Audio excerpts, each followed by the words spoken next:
Ngayong araw mga boss ay pangbahay setup yung gagawin natin. Yung gagamitin natin na amplifier mga boss ay dalawang integrated na amplifier at isang mixer na 7 channel. Bali ang gagawin natin mga boss ay yung connection natin ay yung sub natin na amplifier at mid na amplifier ay dito tayo kukuha sa main out. Bali ang unang connection natin, bali may tatlo kasing paraan mga boss na pag-connect dito sa dalawang integrated na amplifier na papunta na galing sa ating mixer. Kukuha siya ng out doon sa ating mixer na mag-input sa ating dalawang amplifier. Tatlong paraan mga boss ng pag-connect. Unang paraan mga boss ay ipapakita ko sa inyo. Ito yung gagamitin pala natin mga boss ay itong RCA. Yan, left and right lang yung gagamitin natin dito mga boss. Yan, tatlo kasi itong RCA. Yung pula at puti lang yung gagamitin natin. Yung dilaw kasi is para yan sa video. Bali ito lang yung gagamitin natin mga boss. At yung kanyang kabilang dulo is ganun din, pula at puti din. Unang paraan ng pag-connect mga boss, tatlong paraan kasi ito. Unang paraan ng pag-connect ay ito. Dito sa main output ng ating mixer is gagamitan natin ng mono RCA to PL. Yan, RCA to PL siya. Dito natin isasaksak dito sa left and right ng ating mixer. Tapos yung RCA natin kasi PL kasi yung gamit dyan, kaya nilagyan natin ng connector. Yung RCA natin na pula at puti, dyan natin siya isasaksak. Yan. At yung kanyang pula, yan. Yung kabilang dulo ng ating RCA mga boss, ito kabilang dulo, ito siya. Ito yung mag-input dito sa ating unang amplifier. Ito yung nasa taas. Ito yung Extreme X Pro. Mula output ng ating mixer is mag-input siya sa ating mid-high na amplifier. Ito mag-input siya dyan. Yan, may nakalagay naman dyan na audio input. Yan tatlo, itong tatlo mga boss. Yan yung audio input. Yan may nakalagay naman audio input, itong tatlo na ito. Mamili lang tayo dyan kung saan. Itong CD lang yung gamitin natin mga boss. Yan, dyan na tayo mag-input. Yan. Tapos mga boss, itong pangalawang amplifier natin para sa sub, kukuha siya ng out dito sa sub out ng ating mid-high na amplifier. RCA pa rin yung ginamit dyan mga boss. Ito yung gagamitin natin mga boss, RCA to RCA. Yan, ito RCA to RCA. Left and right pa rin yung gagamitin natin mga boss. Ito nga red and white pa rin. Yan, dito kabilang dulo. Dito tayo kukuha ng out sa sub out ng ating mid-high. Kung walang sub out yung mixer nyo mga boss, tingnan nyo lang, may out dyan. Basta may out, pwede yan. Ito sub out kasi meron siya. Yan, sub out. Dyan tayo magsasaksak sa out. Yan. Tapos yung kabilang dulo mga boss, ito yung mag-i-input.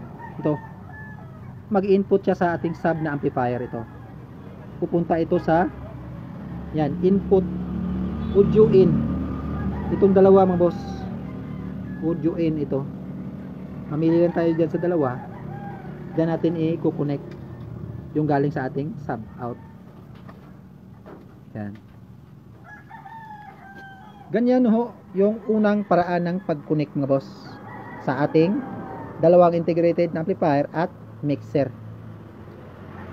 Yung pangalawang paraan naman mga boss ay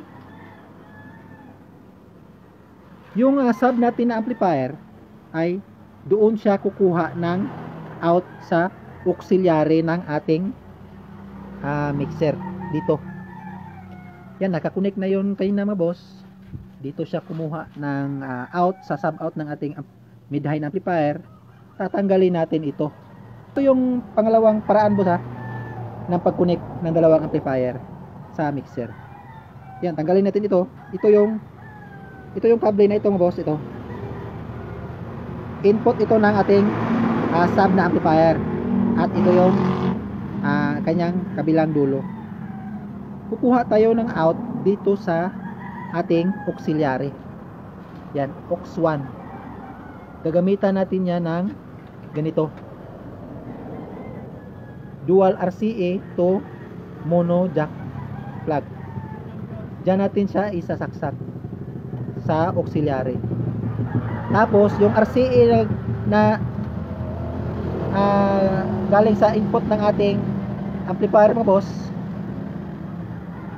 yan, dito siya kukuha ng out sa ating auxiliary. Diyan natin i-connect.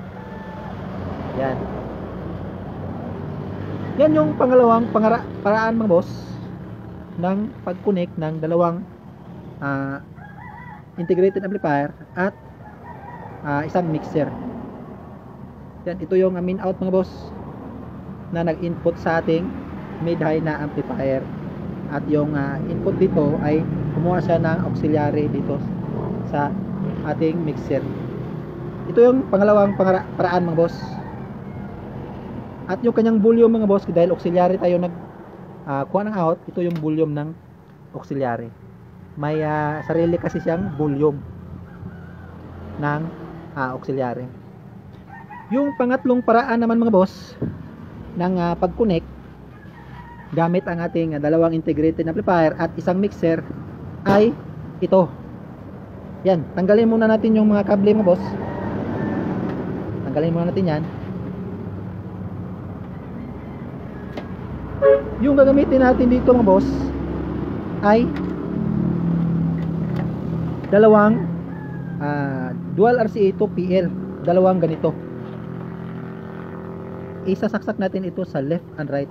Yan, left and right. Bali, itong RCA na ito na naka-input sa ating mid-high na amplifier ay dito natin isasaksak sa left and right. Yan, left and right ng ating mixer na min out. Tapos yung RCA na ito mga boss na naka-input sa ating sub na amplifier, yan, ito is magkukuha din siya ng out dito sa min out ng ating mixer, dahil nilagyan natin ng dual RCA to jack plug na connector. Yan mga boss.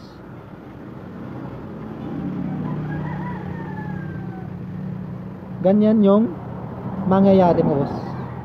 At kung ang mixer nyo naman mga boss ay may apat na min out, ay pwede nyo ilipat itong dalawang RCA na ito mga boss, at doon kayo kumuha ng min out na papunta sa pangalawang amplifier. Kasi may iba kasing mixer na apat yung min out. May out siya sa PL at may out din sa XLR. Itong mixer ko kasi is dalawa lang yung out nya, which is yung PL. Yan yung pangatlong paraan mga boss na pag-connect sa dalawang integrated amplifier at mixer. Itong kable na ito mga boss ay nag-connect sa sub na amplifier, at itong kable na ito ay nag-connect sa mid-high na amplifier. Yung nakaload pala dito sa ating mid-high mga boss, yan, left and right yung connection natin. Itong dalawang bullet mid-high, ito yung nakaload sa left at ito yung nakaload sa right ng ating amplifier sa mid-high.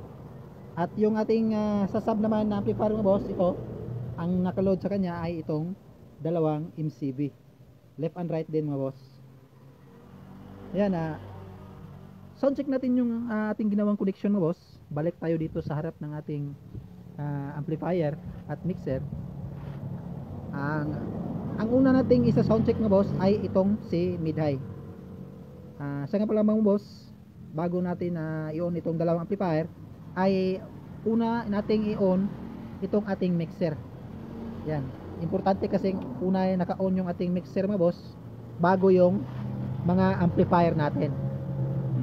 Kasi pag nakaunang i-on yung amplifier natin, lalo't nakabukas yung kanyang volume at nag-on tayo ng mixer, is lalagapak yung ating mga speaker mga boss, which is baka magulat tayo o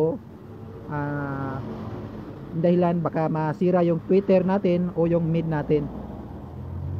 Una natin gawin mga boss ay dapat unang ma-on yung ating mixer, o kung may gadget man tayo o processors, mixer, equalizer at crossover, dapat yung una nating i-on bago yung amplifier. Yan, naka-on na yung ating mixer boss. Yung gagamitin natin na audio source ay USB lang muna. Yan, taksak natin yung USB. Yan, nag-load na siya at may reading na. Dito tayo sa ating main volume mga boss, lagyan natin sa 0 dB. At ito yung volume ng ating audio mga boss na USB. Yan, tingnan natin kung may signal na ba. Yan, may signal na mga boss. Off muna natin. Yung una nating isa sound check mga boss ay itong si mid-high na amplifier. Ito, si Extreme X Pro. Yan, on natin. At yung kanyang volume ay ilagay natin sa mga 11 o'clock. Yan, may volume na boss. At ito yung volume ng ating audio. Yan yung tunog ng ating mid-high mga boss. Naka left and right na load yan sa ating amplifier. Yan yung mid-high natin. Dahil ito yung mid-high natin mga boss, i-off natin yung bass nya at buksan lang natin ay yung treble sa tone control. Bass lang saka treble kasi yung meron dito mga boss, ito is balance na, wala siyang mid, bass at treble lang. Yung treble lang yung buksan natin at yung bass ay sarado na natin kasi mid-high ito na amplifier. Yan mga boss, yung mid-high natin.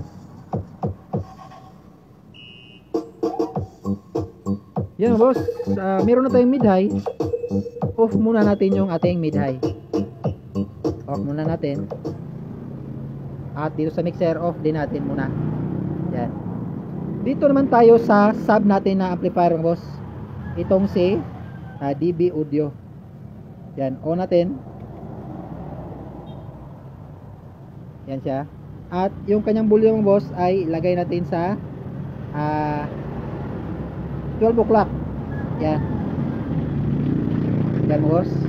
At dito tayo sa ating audio.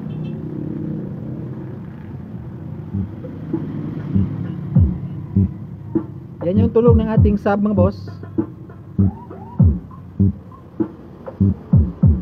Yan, di lang siya masyadong malakas mga boss kasi hindi match yung ating amplifier.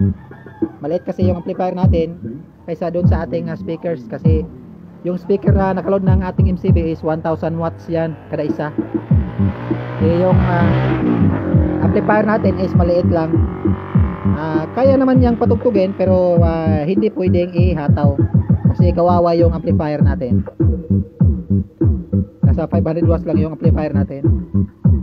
Yan yung tunog nating sub mga boss.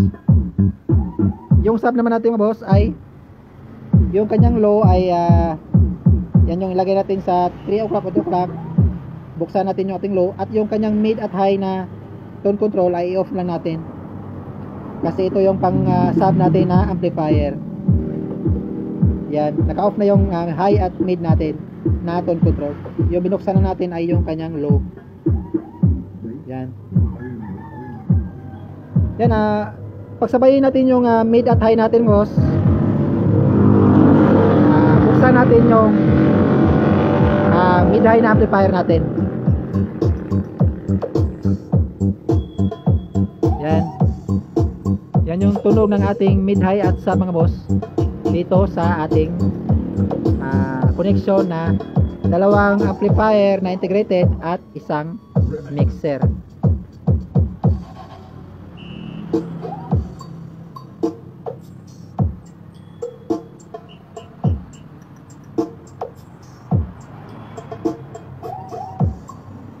Di lang tayo di lang natin ihato yung kanyang tunog mga boss. Ang importante is na sound check natin at ipakita ko sa inyo yung ating connection.